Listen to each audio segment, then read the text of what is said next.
Alikho lishona lingenazo ezalo yamkela ke nazi ezihamba phambili namuhla. Injabulo abalimi benikwa umhlaba kanti DA inethemba lokwenza kahle okhethweni. Izindaba ze1KZN TV zifundelwa uSiyabonga wakaduma ninabezulu elidume esandlwane siyakhuleka. Ubukhosi bakwamthetho abunikezele ngokusemthethweni umhlaba kubalimi kanye nomphakathi ngenhloso yokuvulela abantu amathuba okuziphilisa ngokulima nokuzithuthukisa. Inkosi yesizwe sabathethwa ithi lena yindlela yokubuyisa ithemba esizweni kulandela izinselelo ebezikhona ngaphambilini ebukhosini. Inkosi yesizwe sakamthethwa, umkhandlu wenkosi kanye nezinduna ihambele kabalimi basentuthunga ngenhloso yokuzobonela amathupha umsebenzi omuhle abawenzayo wokulima. Labalimi batshala ke izihlobo ezahlukene zesitshalo futhi ke basebenza kanzima ukuthuthukisa ezolimo emphakathini, kanti ezinye zezinkinga ezinkulu ababhekene nazo ukushoda kwamanzi, lokho kwenza kube nzima ukuba bakwazi ke ukuthi bakhiphe umkhiqizo omuhle. So that is why ke sicela ukuthi inkosi akizi izonyathela la endaweni esilimayo, mhlawumbe sizolithola usizo lokuthi le ndawo esilimayo ikwazi ukusizakala, ngoba inkinga uyalima sifike isomiso ukhathale, kanti uma ngabe singathola amanzi sizokwazi ukuthi uma singathola amanzi singalima nje forever into engeke iziphele. Yileyo nto ke dala sinicela ukuthi nani eke nisondele nizekithi nizobona umsebenzi wethu. Nje nto oyibona lapha phesheya nje ubhontshisi lo ungasho noma nini makubaleli ilanga, kanti kube sinezinto zokusebenza, sinamanzi, sinamapayipi, ngabe kukhulunywa ukuthi ngasiza. Ngaphandle kwenkinga yamanzi, abalimi bakhala ngokushoda kwesiza zokusebenza esifana nogandaganda. Bathi ke noma bezamile ukucela usizo uhulumeni ikakhulukazi eminyangweni wezolimo, bathole impendulo ukuthi udizili awukho ukuze ke kusetshenziswe ogandaganda. Lokhu ke kwenzeka eminyakeni emibili edlule kuze kube yimanje. Sizolima ngani ngoba sinawo ugandaganda? Soyithatha phi imbewu ngoba sinayo imbewu? Uma uya manje kwa agriculture bazokutshela imbewu ayikho. Bagcwalisa ama forms, sesigcwalisa ama forms iminyaka neminyaka. Leli forms uma ugcwalisa uma ngabe ufuna ukwenza lapha enkosini uyalikhokhela, kwezi PTO yalo uyalikhokhela. Sesikhokhela kaningi akubuyi lutho, akubuyi ukuthi kwenzakalani kuyithulela kanjalo nje. So manje sesithi cha ke sisondeze ubukhosi bakithi bakwamthethwa bungelelelele, kungabi khona into esiyenza bungazi. Sike sacela sithi sicela ukuvalelwa amanzi, bathi ogandaganda bekho, kuqiqi bathi ogandaganda sebekhona baswele udrive. Basaphinde bathi kuqiqi bathi hayi kusolakala udizini. Sasacela sathi sicela ungqondo ukuyifakela udizini, bathi ngeke nikwazi ukufaka udizini entweni kahulumeni. Okay, we understand lokho. 2 years back namanje uthi ngabe udizini akwafiki. Umbuzo wami ngiyibuza wona ngilele, ngithi washonaphi lo yahulumeni owasimbela amadamu ngaphandle kwembandela kwemigomo nembandela. Okunye kubakhathazayo ukuthi ke abazizwe benakiwe uma kuqhathaniswa nabanye abalimi bakwezinye izindawo abathola ukwesekwa nguhulumeni. Ngoba sike sibone abantu bakahulumeni asanoma mhlawumbe bakhetha ubukhosi, sike sibone kwezinye indawo ngapha ngenhla, sibone ukuthi nangu uhulumeni ufikile uzosiza abantu, abasizakela abantu ngani. Kodwa la kwamthethwa akukho into esingayikhomba sithi uhulumeni ufikile wasizinaba abalimi bakhona bafuna ukubasizakalile, akukho la. So sinenkinga, so abantu abangaqeda iproduct la agriculture. Yezeke kunjalo umkhandlu wenkosi uveze ithemba lokuthi uhulumeni uzolisukumela lolu daba futhi kuba khona ushintsho oluzosiza abalimi abasafufuza bakwazi ke ukulima bakhiqize imikhiqizo. Ukuhambela lapha ukuzobona indawo abantu abazoyisebenzisa, it's about development, bazosebenza betshale into ezobasiza especially njoba kusemakhaya ke. Laba abantu bazosebenza betshale behambe beyodayisa bethole imali ezobasiza kakhulu. Nakuba ke kune challenge ukuthi amanzi awekho. Siyacabanga ukuthi department ngokuza la isibonile ukuthi bayawadinga usizo ukuthi baxhaseke bathole amanzi nezinye izinsiza zokusebenza ke. Akuona amanzi kuphela, badinga ogandaganda labantu, badinga amahala laba bantu, badinga konke into ongacabanga about agriculture ezobasiza ukuthi bekwazi lo msebenzi ukuthi uqhubeke kuye phambili. Abalimi basentuthunga bathi ke banethemba lokuthi izikhalo zabo zizolalelwa ukuze bakwazi ukuqhubeka nokukhulisa umnotho wendawo ngezolimo. Estabeni ze1KZN TV nginguSamukeliso Ngqulunga ngisentuthunga kwesakamthethwa. Libona lizokwenza kahle okhethweni lohulumeni basekhaya iqembu iDemocratic Alliance esifundazweni KwaZulu-Natal ekhuluma esithangameni nabezindaba eThekwini. Usihlalo waleli qembu Dean McPherson uthi-ke yibona abazoba babeki benkosi komasipala abaningi, ngakho kubalulekile ukuba amaqembu abheke indlela aphatha ngayo. Njengoba kulindeleke ukubela kuleli libambo ukhetho lohulumeni basekhaya cishe ngasekupheleni konyaka, iqembu Democratic Alliance KwaZulu-Natal lithi ngokubona indlela elesekwa ngayo yilona elizoba ababeki benkosi njengoba lingekho iqembu elizowina udede. I'm fairly confident that the DA is going to be the largest party in eThekwini. We also have incredible opportunities to be in government in places like KwaDukuza as well. In Amdoni looks very good for us. Msunduzi. And the reality is that outside of the Umgeni municipality, there and possibly Umgeni, at least eThekwini, there's not going to be a single other municipality that has a majority government.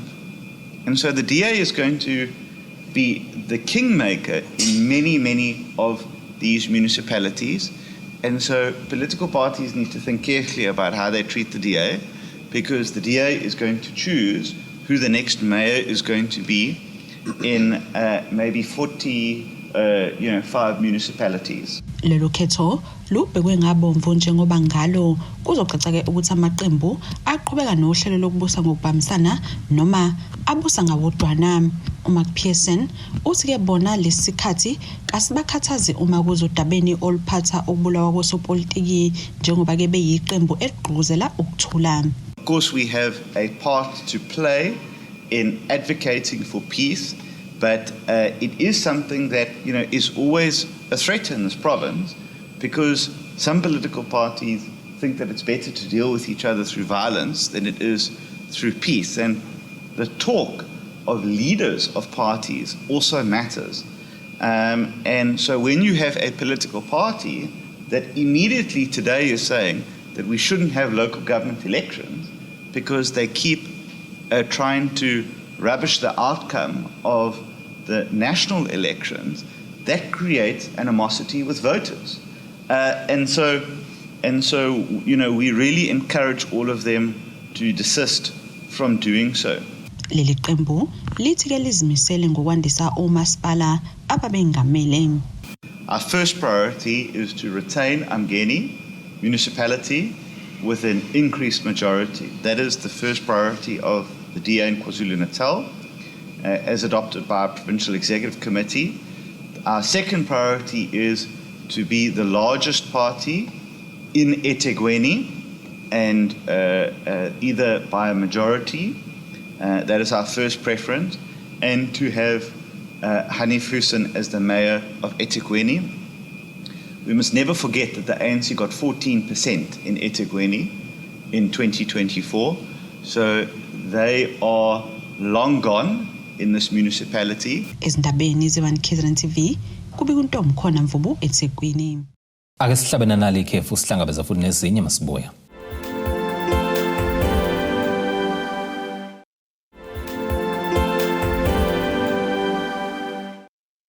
Ake siphinde futhi sikubingelele sikwamukele ukuthi usanda kubukela izindaba zethu nazo izihloko ezihamba phambili namhlanje. Injabulo abalimi benikwa umhlaba, kanti DA inethemba lokwenza kahle okhethweni. Usihlalo wekomiti lezemidlalo amasiko kanye namaciko kwishamthetho saKwaZulu-Natal uSizophila Mkhize uthi into ebidembesela ukusebenza komtapolwazi kwaMdakane ngaphansi kamasipala eDannhauser ukuthi osonkontileka bebeshiya umsebenzi ungaphelile. Lesikhungo sakhiwa saqedwa ngonyaka u2023 kodwa sikaze savulelwa ukusebenza njengoba ke kukhona izinsiza kusebenza ezishodayo. Umkhize udalule ukuthi kukhona usonkontileka ozobamba uhlelo lokuqedela lo msebenzi. Usihlalo wekomiti lezemidlalo amasiko kanye namaciko kwishamthetho saKwaZulu-Natal uSizophila Mkhize utho sonkontileka abebenikwe lo msebenzi kabawuqedanga. Silethelanga ke sibhalelwe ihhovisi lika Mayor ebelichaza ukuthi nayi library lokuyaqala ukukhandwa from 2021 kuze kube manje it has not yet been opened ayakapheli kunezinto ezincane ke eshoda isifikele sazoyibonela ke ukuthi ilibrary yini le eyibambile ukuthi ingapheli sibize ne department ukuthi izosichazela ukuthi iziphi ingqinamba ekhona sifike sathola ukuthi ezike ezingqinamba ekhona ukuthi bekunikezwe abantu umsebenzi ukuthi bakwazi ukuthi baqedelele ilibrary ebese bayabaleka bangawuqeda umsebenzi sikhuluma nje ilibrary isiyenziwa isizoqedelelwa usonkontileka wesithathu okusho ukuthi it has delayed isikhathi eside and this delay has affected severely the young people of this area. The young people of this area do not have access to library resources. They don't have access to internet. They don't have access to books. They don't have a safe space where they can be able to do their academic work, be it looking for jobs and all that. They are therefore disadvantaged in that arena. Uqhube ngokuthi bazolandelela kulaba kade benikwe lo msebenzi ukuze kwaziwe ukuba yini imbangela yokungapheli kwawo. So what now we are doing is that we are saying to the department, it is very important that we know these service providers. Who are they? These people that have been given imsebenzi bangakwazi ukuthi baqedelele ilibrary bawobani iminyaka ewu5 yonke kwakhiwa ilibrary ingaqedwa. Sifuna ukubathola lawo bantu labo kutholakala ukuthi ke kwenziwani ngalawo bantu labo ngoba asifisi ukuthi sifike kwenye indawo ngelekelanga and we find the same problem with the same service provider. Umuntu afika nikezwe umsebenzi kuthiwe khanda nasi sakhiwo sikahulumeni adla imali noma baleke kumele ukuthi kube khona indlela yokudila nabantu abakanjalo. Siyabuya ke siyikomiti on the 2nd of June ngoba bathe sekuzokuba nje inyanga eyodwa bazokwazi ukuthi bebe sekuqedile by the end of May. Ubeseveza ukuba bazophinde bebuye njengekomiti ukuzohlola ukuphothulwa kwalomsebenzi. Will then come on the 2nd of June to check ukuthi ngampela seyiphelile library umphakathi akamdala usungakwazi ukuthi uyisebenzise abantu abasha sebezokwazi ukuthi babe na access to ama services that the library is going to give to them. So all in all it was a good oversight. We got what were the problems, we got the solutions as well, and what is more important is that we have done our job as the committee of oversight. Now the department must do its job, the contractor must do its job, and consequence management is very important in this regard because it means that there is someone who has done wrong somewhere. That is why you have a project of 5 years that has not been completed. So all in all, it was a good oversight, and we'll be back here on the 2nd of June. Kubi kuthobeka dladla ezindabeni ze1 KZN TV eDunhouse. Umeya kamasipala wasoLundu Wilson Ntshangase wethule uhlelo lokusetshenziswa kwezimali ngekathi ehlanganyele nomphakathi wasondini ebazisa ngendlela uhlahlomali oluzolekelela ngayo kumawadi akhelelo masipala. uNtshangase ubeke wathi zikhona izinqalasizinda eseziqaliwe ukwakhiwa okubalwa ke kuzo izakhiwo kanye nokulungiswa kwemigaqo. Kuyaqhubeka ukwakhiwa kwengqalasizinda endaweni yasoLundi okubalwa ukwakhiwa kwamahholo omphakathi eMawadini yasoLundi, emigwaqo yalemala ngezikhathi zezimvula kanye nokunye kwizidingo zomphakathi. Lekhethe ngikhuluma ngayo iqhamuke uhulumeni omkhulu ikhokha lePitoli. Ukuthi kumaningi omasipala ezweni wathiwa ke sizwile ukuthi imigwaqo oLundi yonakele yonke kodwa ke ngalekhethe esinayo amanye yolungisa lemigwaqo le esilokubhala phansi ukuthi nihambe niyoyilungisa. Ikhona ke imigwaqo ewu6 ngaphezulu kwale ezolungiswa masipala amawadi abo-34 ezolungiswa abemali le engikhuluma ngayo engu-26 million. Lolu hlahlomali luzolekelela kakhulu ekusizeni intsha ikakhulukazi izingqondo zokushayela, imfundazwe kanye nokunye. Noma driver's license, incwadi ezokushayela namanje kusakhona ukuthi sokhona futhi kusukela ngoJulayi. Okushaya kakhulu ukuthi inombolo siyikhuphulile lokhu ngoba sibonile ukuthi ngale zinto ziyadinga akwazi zelekelela. Ama-bursaries ingane zibephase kahle ukwazi ukwemukelela igubeni kuliphakele kunemali besibe eceleni yawo amabhasana amakhansela-ke nabaholi ibona abaselekelelayo la ekutheni iy'ngane iqhamuka amawadi ethu kulokhu-ke sohlonza iy'ngane ezingama-50 ngoba amawadi ethu asezoba 25 manje awasezikuba 24 wona wonke ama-high school sibanikeseke ngokwakhazi imali engu-10,000 rand ey'nganeni lezi ezenza ugrade 12 esuke siyifunda nakulo nyaka-ke isekhona eceleyo engu-10,000 rand isikole ngasinye. Kunesamba semali esikhishiwe kulekelela abalimi kule ndawo njengoba behlezi begunjula uma kukhona uhlahlomali. Kukhona futhi nemali esibeke eceleni engu-1.5 million rand.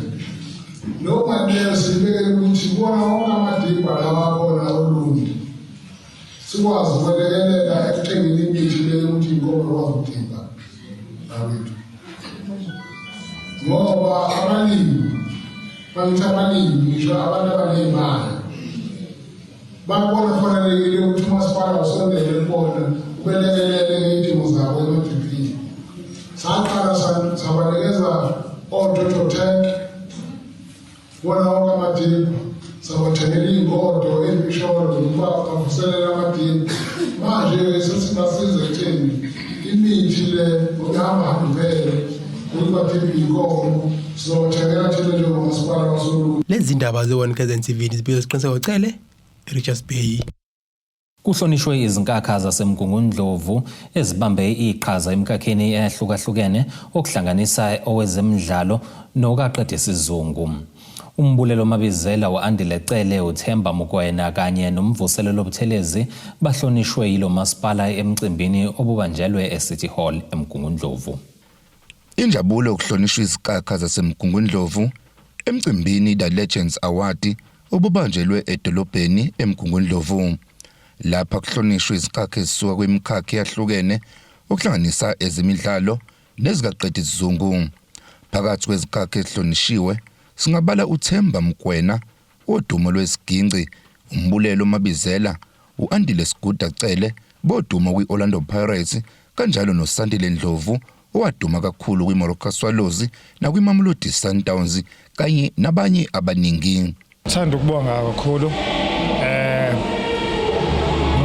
ngohlelo nje esibizwe kulona sizohlonishwa ngemisebenzi ethi senzile kwefootball kakhulu emphakathini. So kungijabulise kakhulu phela ukuthi ngiwine le award esiyithole. Ngizothanda ukudlulisa nje kakhulu kwintsha yase Maritzburg, kwintsha yase KZN yonkana ukuthi irespect sibalekile. It goes a long way.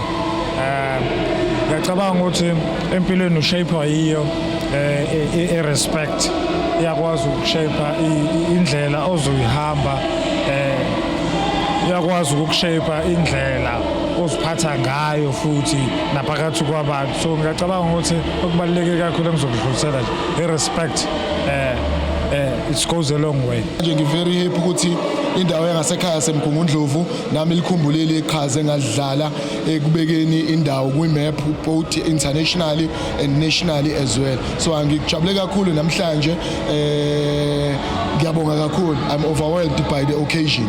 Ukuthi entweni owayenza babona abantu bayithanda bayijabulela ukuthi ngelinye ilanga bese kuthiwa asike simhloniphe ngento ayenza uSandile Ndlovu.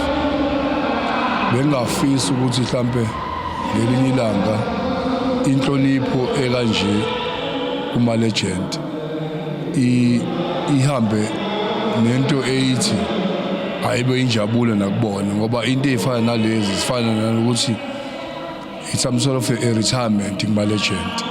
Engajabula ukuthi mhlambe ngelinye ilanga kube khona mhlambe nema-legend into abazothi babehamba babe ngayo bakwazi ukuthi noma ingeke basustain ngaleyo ndlela, kodwa bekuyisifiso sabo ngelinye ilanga abazolandela.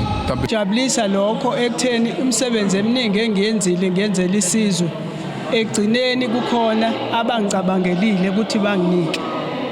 So ngimela amasiko abantu bayazi nezimpi engizibambile abantu bayazi kuningi engikwenzile ukwenza ukuthi isiko linganyakazi kulabo ababelwa nathi phela uGender Commission behlangene nama-human rights. So namhlanje kuyangithokozisa lokho ukuthi kukhona engikutholile ukuthi noma sengahamba emhlabeni abantu abami babona ukuthi ugogo noma uma wayesebenza.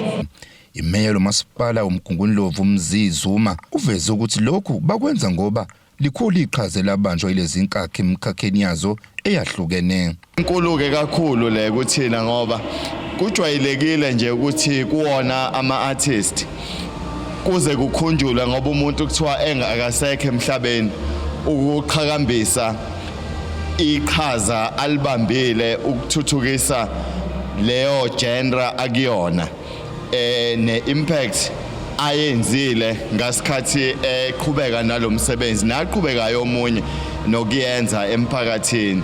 Kubalulekile ukuthi abantu bathi nje besaphila iqhaza labo libungazwe ngalendlela elizobungazwa ngayo la bakwazi ukuthi bahlomule bathole lezi indondo ezikhombisa ukuthi njengomphakathi waseMgungundlovu njengomphakathi wakwaZulu Natal nowase South Africa sikwazisa kangakanani iqhaza abalibambile. Imeya uZuma iphinde yaveza ukuthi iyafisa ukuthi lezi inkakha zidlulisele kwizizukulwane esilandelayo leli ikhono lazo. Yafisa ke kodwa kakhulu ukuthi sisho ukuthi sijabula nje sinje akufanele kodwa sithi lelo hamba sebelihambile kube yinto esithi ke nje sekuwumlando. Into esifisa kakhulu yokuthi lokhu okubenze bagqama kulemkhakha ehlukahlukene abagqame kuyona kufanele ukuthi kube khona indlela abamukezela ngayo ulwazi kwi-generation kwisizukulwane samaciko alesi sikhathi kanjalo nalabo abasemkhakheni wezemidlalo kube khona indlela ekudluliselwa ngayo ulwazi kwisizukulwane lesi samanje. Lo mcimbi ubusingatho kokuqala kulonyaka kanti kulindele ukuthi uqhubeke nangonyaka ozayo. Izindaba ezenziwa KZN TV bikuThabani Maphumulo eMgungundlovu. Ake siphinde futhi sihlabelele inye ikhefu sihlangabeze nengosi zomnotho masibuya.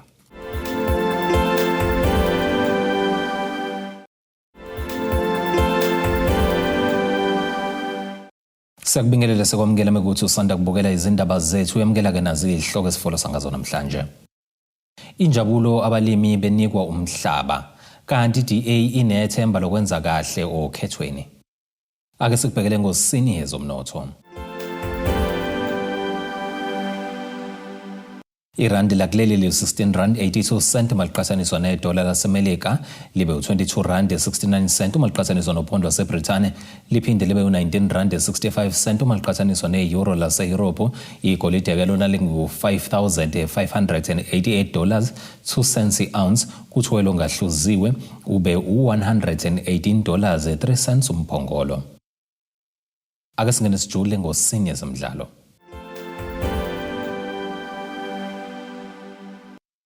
Abalandeli bamaqembu agijima esigabeni esiphezulu ebholeni lakuleli iBetway Premiership bengase bebe senhlanhleni yokuthola ithuba eliyivela kancane lokuyobuka indebe yomhlaba yanonyaka. Umnyango wezemidlalo ubuciko namasiko wethule umqhudelwano iMzansi to the World Cup lapho kuzoqoka khona abalandeli abangama-20 abazophelezela iqembu lakuleli iBafana Bafana uma ke seliyodlala kulo mqhudelwano. Iqembu ngalinye kwayi-16 adlala kwiPremiership lizomelwa ngumlandeli oyedwa bese kukhethwa abanye abane ukuze ke kuhlangane isibalo sabantu abangama-20. Lokhu kuchaza ukuthi amaqembu akwaZulu Natal adlala esigabeni esiphezulu amaZulu FC, iDurban City, iRichards Bay FC kanjalo neGolden Arrows nawo azobemelwe ngabalandeli bokuqina kulaba abazoqokwa. Abalandeli kudingeka ke bengene kwiwebsite yomnyango wezemidlalo ubuciko namasiko lapho bezokwazi khona ukufaka ivideo abayiqophile engamasekondi angama-30 ebonisa uthando lwabo lwebhola, indlela beseka ngayo iqembu labo kanye nogqozu lokumela iNingizimu Afrika endabeni yomhlaba. Imngenelo ke evalwe noma ke evulwe phakathi nesonto ivalwa namuhla ngo-5 ntambama. Ungqongqoshe wezemidlalo, ubuciko namasiko uGayton Mackenzie uzolumemezela ke ngoLwesibili uhlelo lwabaphumelele. Ake sibhekele ngosini ezemidlalo.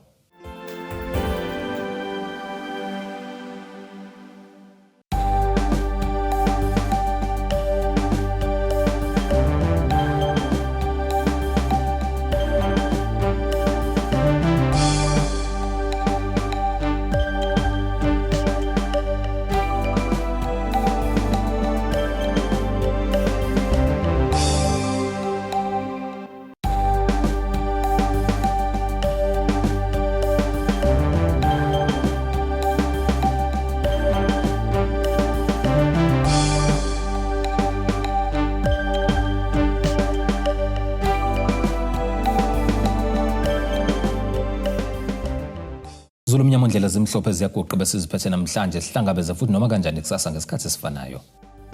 Abethuli bethu bezindaba baxhaswe iThulis Bayview Bridal. Ungabashayela kulezi zinombolo ezivelile.